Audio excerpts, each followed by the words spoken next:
What's going on, guys? Lovely. What's going on, guys? I'm Jace. I'm Josh. Don't mind that back there. We are watching Marvel What If, Episode 4. Dude, where the fuck's my bed? You're moving. Alright. Now, the last episode, I think, was the best one so far. What do you think? It was a lot better than The first two? I mean, the first two, it's just, what if it was this character instead of this character? Yeah, that's weird. The third episode is what this show should be more of, you know what I mean? Just hopscotching from events that we are already familiar with. That movie had the advantage of going into like that week where all those three things happened at the same time. So we jumped from Iron Man 2 Fury's to Thor. Big Week. Oh, actually, you know what? I actually totally forgot to tell you about this. So I found this guy on TikTok who he is taking the footage from the every single movie from Iron Man all the way up to Endgame. Mm-hmm. And he's stitching them together in chronological order into one super long movie. Okay. And he's actually taking us through the process of editing and everything. And he I think he just started phase 2, but it was like last week where he was showing us how he was stitching together all the different events that happened during Fury's Big Week from Iron Man 2, Thor, and Incredible Hulk. Like, during that week, does he cut in between the three movies? Yes. Oh, that sounds like a headache. How do you know what happened chronologically? I mean, I guess he's just exploring everything. Like, all right. Like, there's that scene in Iron Man 2 where Tony is he's working to try to create the new element for his suit. Yeah. And Coulson's like, I'm gonna leave it for New Mexico. Yeah, he's like leaving. So that's when he's going to see the 084, the object of unknown origin, which was Thor's hammer. Yes, and then it's either a post-credit scene or the end of the movie where you just reveal that there's just a hammer in the ground in New Mexico. Yeah. Oh, he's also including end credit scenes in this because those will happen in a chronological order. Like obviously you're gonna see what happens up in Asgard first when Thor gets banished. And then you'll have to see the Coulson showing up, the end credit scene where he shows up and sees the hammer. Does that mean it's mostly like it's Civil War and then immediately after it's Homecoming? Probably going to be more like Black Widow, but that hasn't come out yet. So no. He'll probably get to that one once he can. I think Homecoming came out before Black Widow. I mean, it happened before Black Widow because Homecoming begins with him being dropped off, but then there is a jump in there. Isn't like an 8 months? I don't remember how many months. It's 6 months. X amount of months. I think it's 6 months. And then the Black Widow stuff probably happened. There's also a fuck up in Homecoming. It says 8 years later, but that doesn't match up with the timeline because they're supposed to, unless otherwise noted, they take place during the same year as when we're watching them. I have no idea. Whatever. You know what? That's totally separate. I mean, all I'm saying is this guy is just stitching everything together in chronological order and creating the MCU supercut. That's what he's calling it. In fact, he's even including alternative scene from different different regional versions of the movie. Like there's a scene I've never seen before. I think it's out of Iron Man 2. No, out of Iron Man 3, where where it includes the doctors that do the final surgery for Tony to get the shrapnel out of his heart. Mm-hmm. But it's not the actual surgery. It's just like a consultation or something. All right, we've been going on about that. So back to the show. This is about what if Doctor Strange lost his heart instead of his hands. And you had a theory about what that means. It's more of an educated guess, an inference. I think because I saw something that might hint to this. So I think that the question they're asking is, what if? Because they say a single question changes everything. What if? For this one, it's what if Christine said yes to joining Steven to go to his speaking engagement, and then she was in the car accident, and she died. Mm-hmm. Thus, Doctor Strange loses his heart. Not literally his heart. I thought maybe it was literally because we're dealing with magic and shit, but I mean... He wasn't magic yet, though, so... I mean, Doctor Strange, he is magic. He becomes magic, and then he maybe lost his heart.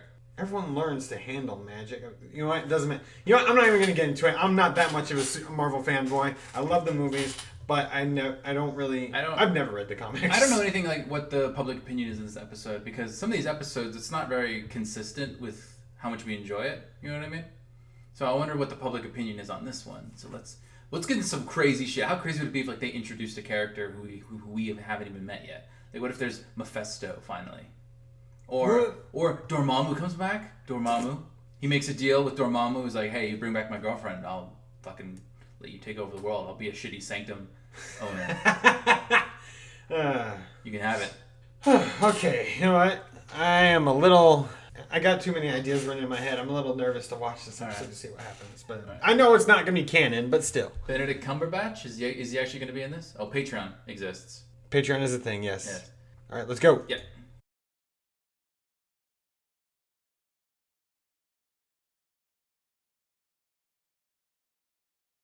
Holy fucking shit. I think it was that this universe's timeline was dependent on her dying, not the MCU's timeline. So while most of it was very similar, it was just destined that she was going to die. And what a good touch at the end with him talking, pleading with the Watcher. Didn't think we'd see the Watcher interact. He didn't interfere, but he did interact. Yes. Benedict Cumberbatch, Rachel McAdams, Tilda Swinton. Yep, these are all the people. There's no repercussions because all of these what ifs are all... It's an anthology. Their own thing. Yeah, he destroyed the universe because of love. Because he was simping. Holy fuck. It was a good episode. And the Watcher's just like, yeah, I can't do anything. Like, if I can interfere, I would. He's stuck. Is he now stuck in that little crystal for the rest of his life, which will probably be a very, very, very, very, very long for the rest time. of existence. That's what the universe is now, just that gem for whatever purpose. Guys, what do you think exactly happens now that Steven did what he did? He's alone in this weird little purple-looking gem. I think we move on, and then that's the ending. He's just there. Is that just his state for all of eternity? Yep. From now. I think it's interesting. It even sets up even if he destroys the universe, you know what that means? Even if he still has the time stone, it's useless now. Oh yeah. It's like they even set it up like maybe the heroes will prevail. There's a good Doctor Strange, and he fights the bad Doctor Strange, but he loses. It's like you don't have to have a happy ending. It's an anthology. For the love of God, everybody better be watching this show. Oh yeah, some crazy shit. And then for a kid's show, you just imagine a kid what happened, Mommy? Did the world? The world. They didn't save the world. The world died. What? All right. You know what? Let's just marinate on this. This is gonna linger for a little bit. Oof. It's a good what if though. It's good for a what if because you couldn't do that in the main timeline. Oh yeah, the world ended. Imagine a series like this, like the MCU, where they have the balls to destroy the planet. Imagine if they could do a what if for actual events in reality. I think they do that. I think there's shows like that, like Black Mirror shit. But then again, how do you touch on certain things without being offensive to actual tragedies? What if 9/11 never happened? Tough to say what would happen. I mean, what would happen if we never dropped? They're not gonna. It's not they're gonna do it comedically. I know. They can do it comedically with this. Yeah. Or what would happen if America never dropped the atomic bomb on Hiroshima? Or Nagasaki. No, 2 on Hiroshima. We're cool with Nagasaki. We'll drop 2 bombs on Hiroshima. You got something against Hiroshima now? No, he is my favorite. I thought he was your favorite. No, he's the favorite. What? Is he though? You want to Yes. drop 2? You want to drop? He'll survive. He'll survive. You want to drop not 1, but 2 nukes on Hiroshima? He'll live. How much do you hate Hiroshima? No, he'll live. He'll get stronger. It's like that joke from The Office where it's if I was in a room with Toby, there's a guy in the office named Toby that he hates. If I was in a room with Toby, Bin Laden, and Hitler, and I had a gun, and it only had 2 bullets in it, I'd shoot Toby twice. I think this was probably the best episode. A lot of high concept shit, yeah. Essentially because there's just so much going on. Literally the entire universe just gone. I wish it was a little more widespread, but this is very much just a Doctor Strange focused story. But still, yeah, Doctor Strange I think he's a little too much sidelined in the MCU movies. He had his own movie, and then he had a nice cameo in Ragnarok, and then he was in Infinity War. The thing that sucks is that this is my opinion for Doctor Strange in his own movie. I was expecting high concept shit in his own movie, but what the fighting in that movie ended up being was just there's a lot of punching. There's a lot of punching. Here's something to point out. Remember, I think you remember I pointed out the time where we had Thor the Dark World, right? Yeah. Now that was in 2013. In 2014, that's when we get Captain America: Winter Soldier. 2 years later, we get Captain America: Civil War, and then the next year in 2017 we get Thor. We had 2 Captain America movies between the 2 Thor movies. Mm-hmm. We're getting something similar, where Doctor Strange is kind of getting the back burner again. You want to know what happened? Why? We had the first Doctor Strange movie, and now 3 Spider-Man movies have happened. No way! Oh my God, you're right. And then we're gonna have Doctor Strange's sequel. That's awesome. That's so funny. Doctor Strange. I love Spider-Man. Sony probably has a part to play in it, though. But then again, like, who doesn't want to keep up with Spider-Man?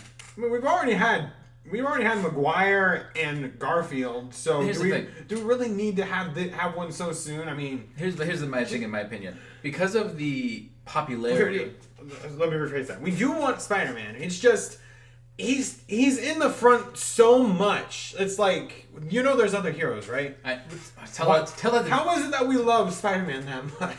Tell that to DC and Batman. Are you kidding me? He's got like so many animated series, all the video games. It's not a bad decision to have your most popular one being the front runner. But I mean, come on, Doctor Strange came out first, and then Spider-Man gets all 3 movies before he has his solo sequel. He's in the 3rd movie. He plays a part in the 3rd movie. Does that count?